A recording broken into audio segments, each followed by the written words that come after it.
अस्सलामु अलैकुम वरहमतुल्लाहि वबरकातुहू। अऊज़ु बिल्लाहि मिनश शैतानिर रजीम। बिस्मिल्लाहिर रहमानिर रहीम।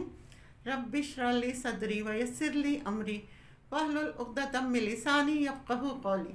रब्बि ज़िदनी इल्मा व अमला या मुक़ल्लिबल क़ुलूबि सब्बित क़ल्बी अला दीनिक या रब्बि लकल हम्दु कमा यंबग़ी लिजलालि वजहिका वज़ी सुल्तानिक। हम पढ़ रही हैं सूरह अल बक़रा का तर्जुमा और उसकी तफसीर।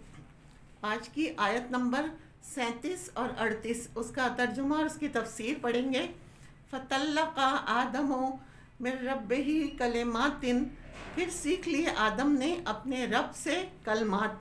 ये कलमात क्या थे, इसकी तफसील सूरह अराफ में आयत नंबर 23 में हम पढ़ेंगे। रब्बना ज़लमना अनफुसना व इल्लम तग़फ़िर लना व तरहमना लनकूनन्ना मिनल ख़ासिरीन। ये थे वो कलमात। फ़ताबा अलैह, जब आदम ने ये कलमात पढ़े तो अल्लाह ताला आदम पर मेहरबान हुए। इन्नहु हुवा तव्वाबुर रहीम, बेशक वो बहुत ज़्यादा तौबा कबूल करने वाला है।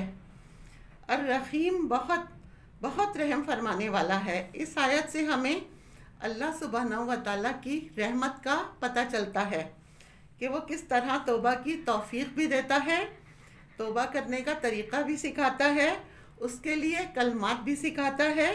यानी इंसान कितना मोहताज है अल्लाह का हर चीज़ के मामले में। पहले गलती करके उसकी नाफरमानी करता है, उसे नाराज़ करता है और फिर उसी के ज़रिए रास्ता भी पाता है। और बंदे की तौबा उस वक्त तक कबूल होती है जब तक मरने का वक्त नहीं आ जाता।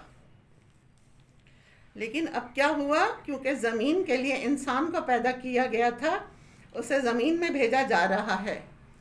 कुल नहबितु मिन्हा जमीआ, हमने कहा सबके सब यहाँ से उतर जाओ। कहाँ से? जन्नत से उतर जाओ यहाँ से सबके सब। कौन सब? आदम और हव्वा, क्योंकि ये ज़मीन के लिए तो पैदा किए गए थे। फ़इम्मा यातियन्नकुम मिन्नी हुदन, और साथ एक मैसेज भी दिया कि अगर मेरी तरफ से तुम्हारे पास कोई हदायत आए, फ़मन तबिगा हुदाया, जो मेरी हिदायत की पैरवी करेगा, फ़ला खौफ़ुन अलैहिम वला हुम यहज़नून, तो उनके लिए ना कोई खौफ होगा और ना वो गमगीन होंगे। तो इससे हमें एक बहुत बड़ा सबक भी मिलता है कि खौफ और गम से बचने का क्या नुस्खा है। अल्लाह की भेजी हुई हिदायत की पैरवी। अगर कोई इंसान अल्लाह की हिदायत से गाफिल होगा, उसको भूल जाएगा, तो फिर क्या होगा? ज़िंदगी खौफ और गम का शिकार होगी।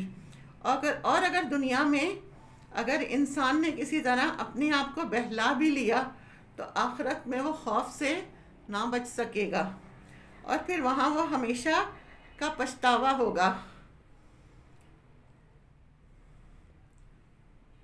वाखिर दावाना अनिल हम्दुलिल्लाहि रब्बिल आलमीन।